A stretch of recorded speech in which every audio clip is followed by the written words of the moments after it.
Hello, my friends. How are you? You know the worst part about working for Swift? I'm going to tell you the worst, very, very worst part about it. And the worst part about it is not actually working for Swift. It's not all bad over here, if I'm being honest with you.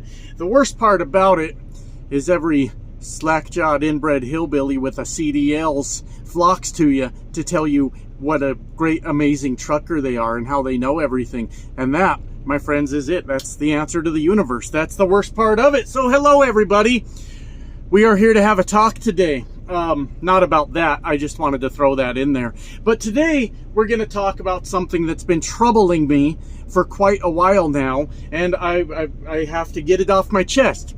So first I want to say that this video has the potential to go absolutely off the rails as we go through it. And remember, keep in mind, I am along for the ride just like the rest of you. I never know what's going to happen either. So today I want to talk about people calling lease purchases a scam every time they get a chance. It's a scam. The lease purchase is a scam. So we're going to talk about that. But first, let me grab my little notebook here. Because I got a couple people to thank for super thanks on the last video. So thank you guys so much for your support to the channel. And that includes everyone, even if you don't drop a super thanks. You know, everybody that subscribes and comments, and well, not everyone that comments. I don't like everyone that comments.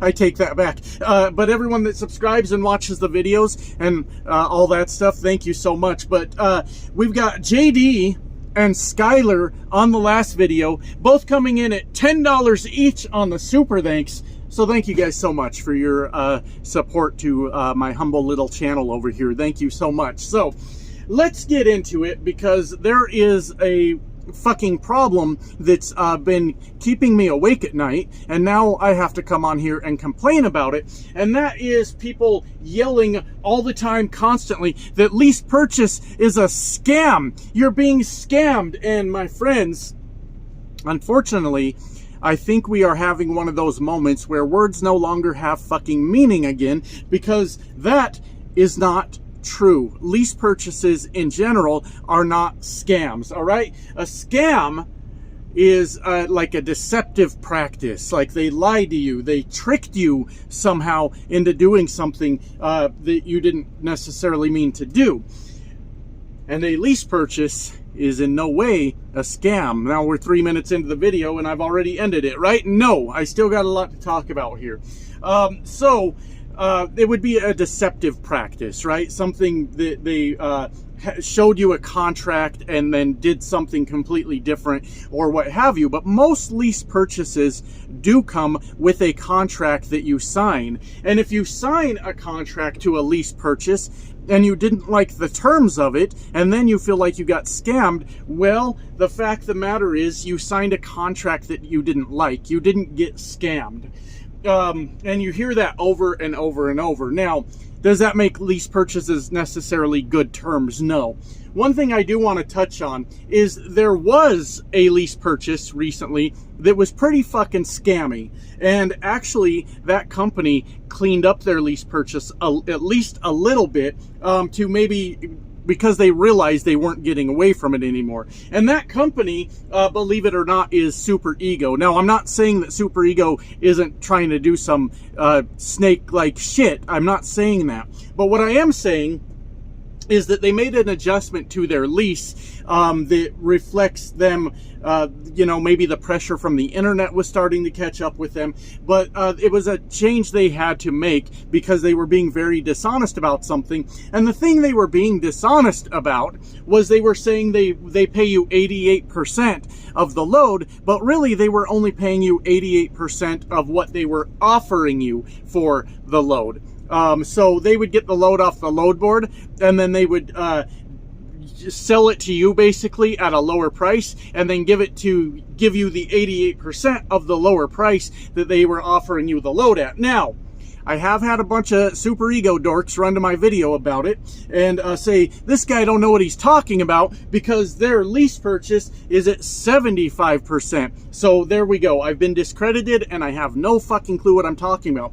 As a matter of fact, though, I do. Because here's an interesting thing that happens in life is time is a thing that continues to move forward. So when I talked about Super Ego, I think they were getting ready to do the 75% thing, or maybe they had just started it. But there was a time when Super Ego was doing 88% of what they were offering you for the load, and a lot of people called it out. A lot of people said that that's not, there's something fucking wrong with this. And then Super Ego decided that their lease purchase now is 75%. So they're actually probably giving you 75% of the actual load now, instead of them getting that 25% through deceptive practices, which would be a scam at that point, right?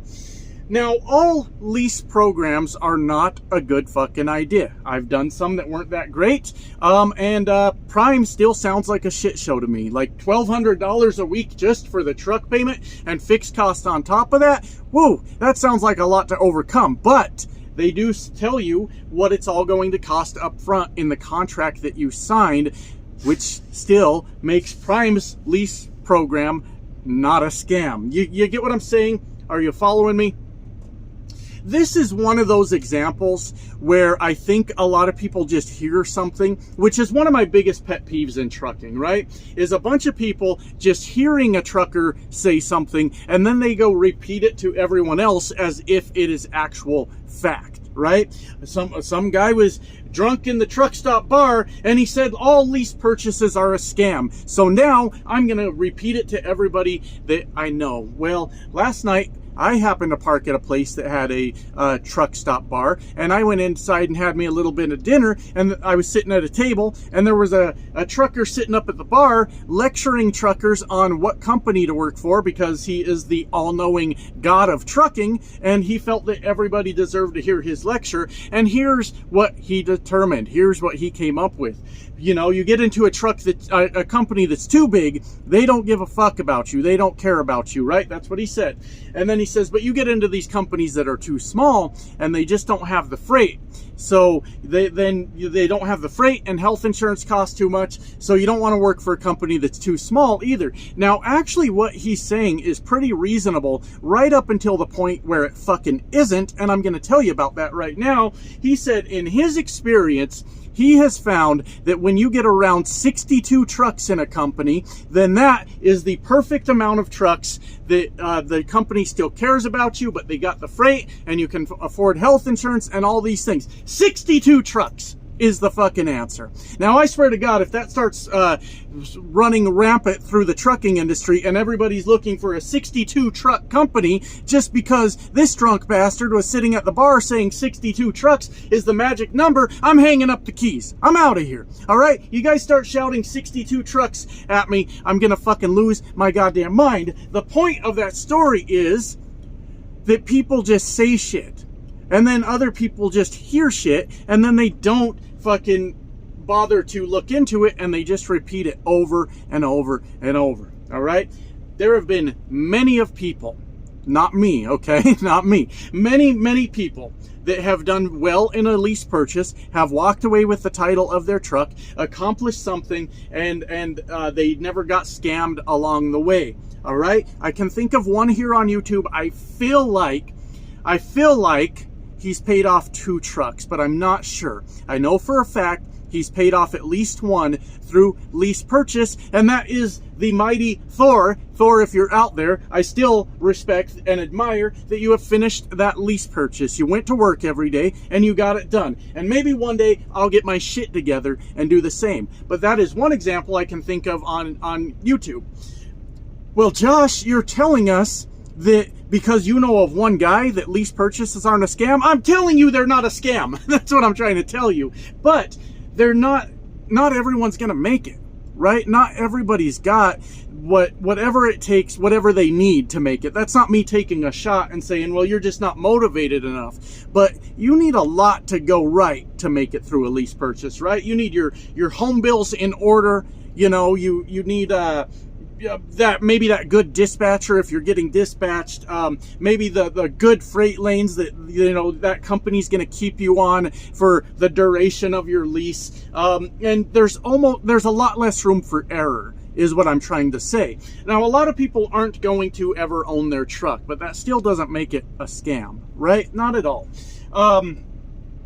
And I've obviously been getting a lot of shit lately, and I expected that, right? That was to be expected with me, a 10-year veteran of trucking, coming over to Swift. And people are having a hard time wrapping their heads around it, and I get it, but I chose it for a fucking reason. For one, the MRP lease terms make a lot of sense. This isn't that expensive. By the way, I want to bring something up that I wouldn't say I was misinformed on, but I spaced it out over the course of the last couple videos where I was broke down. A couple people pointed out to me with the MRP lease here at Swift that my $1,500 bill for the DEF pump replacement should be covered under, there's certain parts of the truck that I'm responsible for 20% and Swift is responsible for the other 80%. So I'm waiting to see that invoice come through, but I should only be on the hook for $300. My fault. I forgot about that, totally spaced it out, and people reminded me, and actually that's a pretty good deal. But I came over to Swift for one, because the lease terms actually make a lot of fucking sense. It's very, very manageable payments. And I'm talking about the MRP lease. I don't know about their other lease, whatever the fuck it's called. I have no idea. But that's a huge reason that I came over here, right? Also, I didn't want to be one of the guys that just hears something and then I repeat it as though it's fact. I wanted to see Swift for myself. To me, it fucking matters to go do it and see how it all works out, right? And that's a lot of the reason that I came over here. And I also noticed that before I came over here, a lot of younger aspiring drivers were looking to my channel. Well, where are a lot of them going to go? Swift. Seriously, that's where a lot of them are going to go. I might as well jump in and see what it's about, right? I had a ton of reasons for coming here. A ton, honestly. But obviously I've been receiving a lot of shit from people, and that's fine. But one of the things that keeps coming up is like shit that I don't really understand. I'm having trouble wrapping my head around it. Now, we know a few weeks ago I did something stupid and I parked the truck illegally and I got an $1,800 bill for the boot from the towing company, right? I've been very grumpy about it for weeks now as I've tried to dig myself out of that hole. But something that a few people said to me kind of rubbed me the wrong way, if you will. And that is, well, Josh, don't you think that it's time to get away from this scam lease purchase program? What in the fuck does that have to do with me parking the truck illegally? A few people have said, hey, I've done it too. And they're company drivers and their company made them pay for the cost of that boot. So, and I believe that to be true, because there's hardly any trucking companies that are going to pay because you park the truck in the wrong place, dummy. And that's me, the dummy also, right? And I believe that to be true. They'll take it out in increments, and you'll learn a hard lesson and you'll get the fuck over it, right? That part of it has zero to do with the lease purchase. And you remember at the beginning of the video how I was saying that every fucking knucklehead with the CDLs will come and tell me how amazing they are? Apparently, I would have known that if I would have read my contract. Now, it's maybe in the contract somewhere about illegally parking a truck. Who fucking knows? Honestly, like, it's a long contract, and I did read the important parts, and I have a copy on my phone that I can reference whenever I need to in case I'm not clear about something, right? There's a lot to the contract. It's very long. But I might have to call bullshit on that. I would have known not to park illegally had I read my contract. No, it was just sheer stupidity on my part. That's it. That's all the fuck it was. It has nothing to do with my fucking contract. Anyways, when I had this breakdown, over the weekend, right? Ended up not being a huge deal. I mean, I had about 3 days of lost time, and I'm not in a position right now to be dealing with 3 days of fucking lost time, and that drove me crazy. But we're back on the road. The truck's doing fine. We're just rumbling down the road like we do. I don't know how to say this tactfully, and I know I'm going to piss some people off, but I mean, whatever. I got literally some of the dumbest suggestions that I ever could have heard in my life. And I don't know what the insistence is on telling me to go back company, why people keep doing that. I guess maybe I'm probably getting trolled and I'm falling for it like I do sometimes, because I don't want to go back company. I've been a company driver, and I don't like the way that company drivers get treated. You're taking that load regardless of how silly that fucking load is, and we're going to micromanage you. We're going to do all these things, and I like being an owner operator or a lease operator, because if somebody's doing some silly shit, I can at least call them out on it. You know, I can provide my input. I can make a lot more decisions related to my business than if I was a company driver. I have been a company driver, and I felt very mistreated all the time, and I didn't fucking like it. So there is almost a 0% chance that I will ever go back to company driver. And like I said, I don't understand the insistence of telling me what to do all the time. The sooner everyone realizes that they actually have no control over what decisions I make, the better off we're all gonna be, right? Oh yeah, it's not up to me what Josh does? Ah, fuck, I guess I'll mind my own fucking business. There you go, that's the spirit. Good job, I love it. But one of the weirder things that I was told, and I'm not able to wrap my fucking head around it right now. Someone told me that as an owner-operator, I should carry my own, like, diagnostic equipment, you know, the shit you plug into ports and, you know, you can read out on your laptop what's wrong with your truck. And I don't know if I agree nor disagree with that, because even with that information in my mind, I wouldn't know what the fuck to do with it, right? I wouldn't know what to do with it, because I'm not mechanically inclined. It's okay to look at these modern trucks and say, I ain't got no fucking clue. We need a professional here to do that, right? But the suggestion was then given to me, once I've got that diagnostic equipment, I could use that to clear the codes and keep on driving. Did I wake up in an alternate fucking timeline that I'm not understanding anymore? It used to be the owner-operators were the cream of the crop, the top shelf when it came to maintaining their vehicles. My God, there's no situation where, you know, the old school owner-operators would have been like, well, let's just throw a Band-Aid on that bitch and keep it going. No, he wanted that motherfucker fixed. He wanted a top-notch truck running down the road because that was his tool for making money. My God, if I was on here fucking telling you guys shortcuts on how to avoid repairing your truck, hey guys, I found this really cool trick you can do with duct tape and baling wire to keep your truck going down the road, my father would be rolling over in his grave, and he's not even fucking dead. But you get the point. You get the point. Every time I see my dad, it's very rare, but every time I do, he walks around my truck and he has a look at it. Don't matter what truck I'm in. And if he sees something, he goes, hey, you need to get that fixed, right? And then he'll call me the next week and say, did you get that fixed? Well, you need to get it fucking fixed. You need to get it fixed, because I don't understand what the fuck happened. When did we give up on maintaining our equipment? Now we're just clearing codes and continuing to drive it? That sounds fucking silly. My truck needs something fixed. It's getting fucking fixed. I'm not clearing codes and continuing to drive down the fucking road. You didn't fix the problem.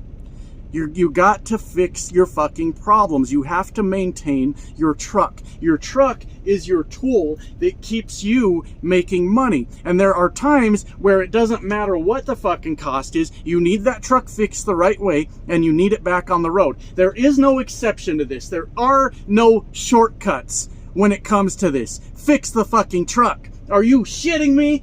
Oh, just clear out the code, Josh. If you want to be a real owner-operator, you'll just clear out the code and keep on driving. No, I will not. If I want to be a real owner-operator, if something needs fixed, we fix that motherfucker. We make sure this truck's passing inspections. We make sure that this truck is mechanically sound. We do not throw Band-Aids on the truck.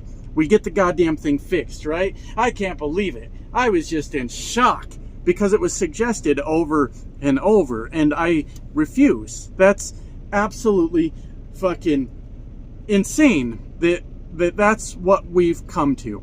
That now we're looking for Band-Aid fixes instead of just fixing the fucking problem, right? And that brings me to my next point. A lot of people rush to the video where I was broke down to tell me how much the part cost, right? You know what's always amusing about people that matter-of-factly tell me something? There's about 10 more people ready to do the same thing, and they do. And every one of you told me a different price. You know why y'all told me a different price? Well, because you probably didn't have the right fucking information. That's why. But everybody told me a different price because it was $1,500 total for the repair bill, right? That was the initial diagnostics. We got to figure out what's wrong with the truck, right? That was replacing the part, right? That was running the forced regen on it, right? We got to do that. And that was paying the labor. Okay. Now people are shouting at me that I'm being scammed by Swift because that price is too high. You shouldn't be doing that. Another what the fuck is going on with us? Have we lost our ever-loving fucking minds? That mechanic over there that just worked on our truck because he knows about that truck, that's what he specializes in.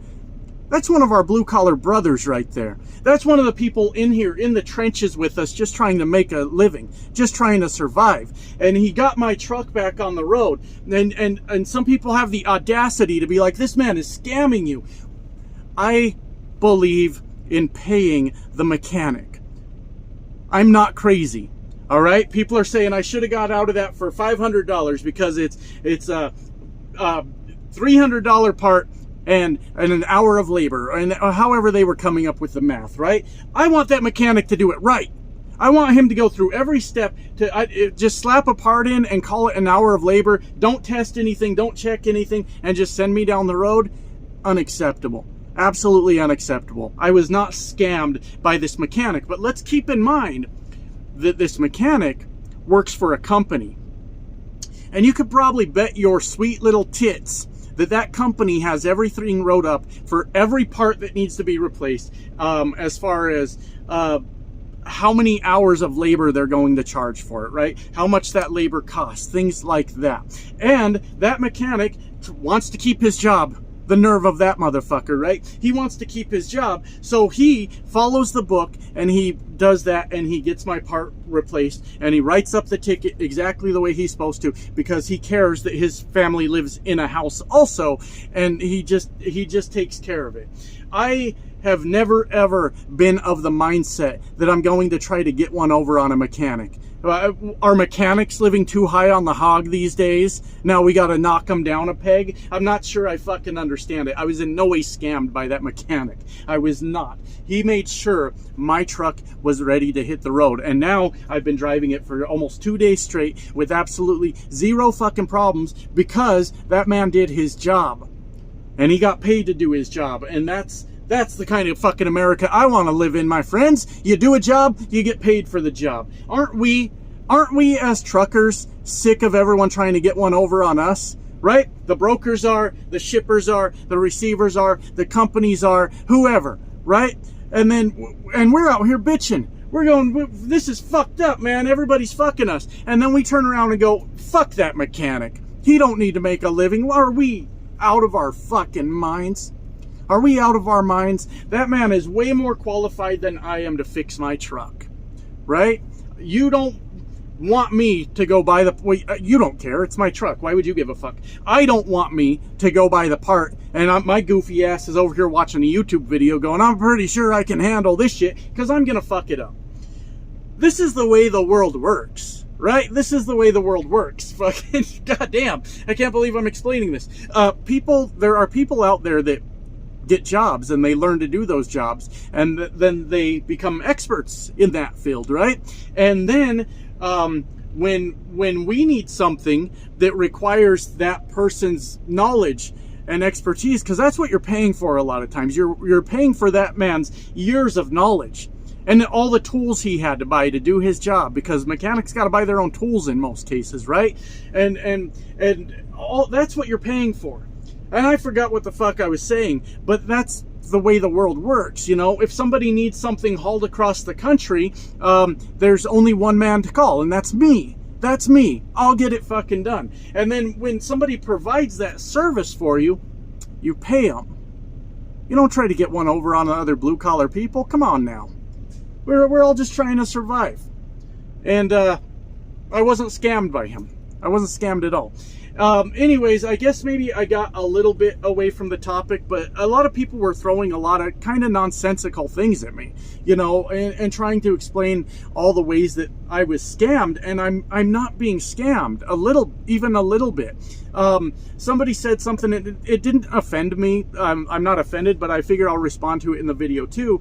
They said that with everything going on, they're just hoping that Swift doesn't, you know, make me into a prisoner and I just have to run loads. Well, nothing's going on. I mean, I parked the truck illegally. That's my own damn fault, right? And then I had a mechanical failure with the truck. It sounds like it could only cost me $300, you know? But back to the point about, you know, lease purchase being a scam. A lot of people are saying, well, yeah, but Josh, you're being scammed because when the truck breaks down, then you're responsible for repairs. Yeah, that's all in the contract. I mean, that's all covered. You're taking on basically the ownership of the truck in hopes to own the truck at some point, right? And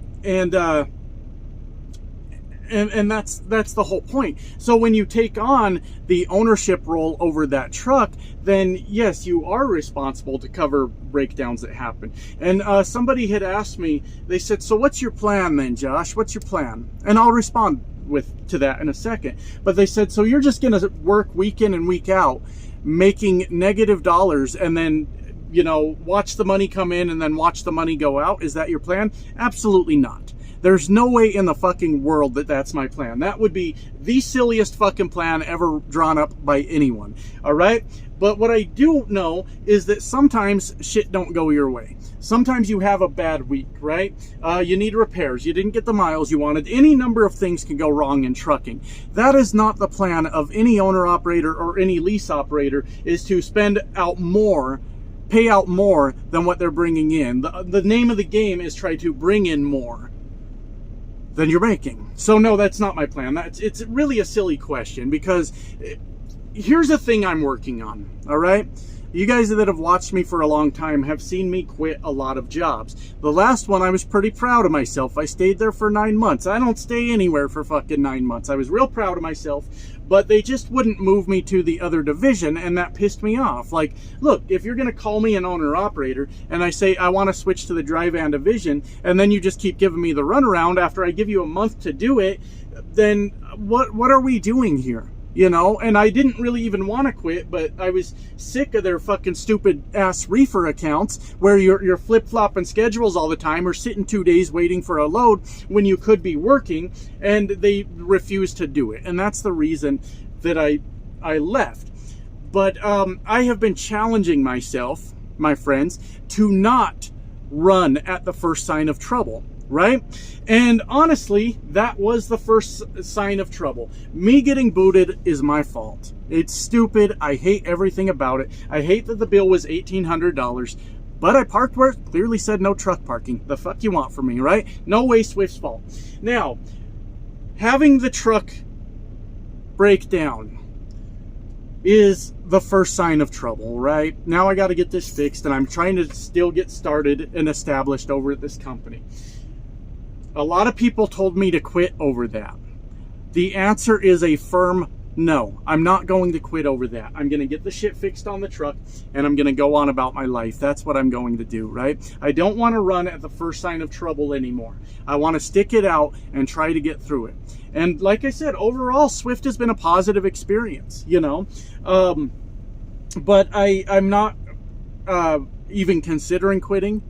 I just need to refine how I do things around here, and I need to better prepare myself for when things don't go right. And that's a thing that comes in time, right? But I guess to wrap it all up, I'm definitely not being scammed. I maybe misunderstand some parts of my contract, but that will come through experience, right? And referencing the contract when I need to. It's still saved on my phone. But a lot of people told me to quit. I'm not going to quit. I just think it would be better just hear me out on this. This is going to sound fucking nuts, but just hear me out on this. I think it would be better if you enjoyed the videos or even didn't enjoy the videos, and then realize that you screaming at me to do something else isn't going to do anything, and I'm going to make whatever decisions I'm going to make. And then we're all going to get along a lot better. And I like that idea a lot more. So with all that said, I am feeling like a fat ass today, and there's a double quarter cheese pounder, you get the point, over there, and I'm going to go get one. So bye now.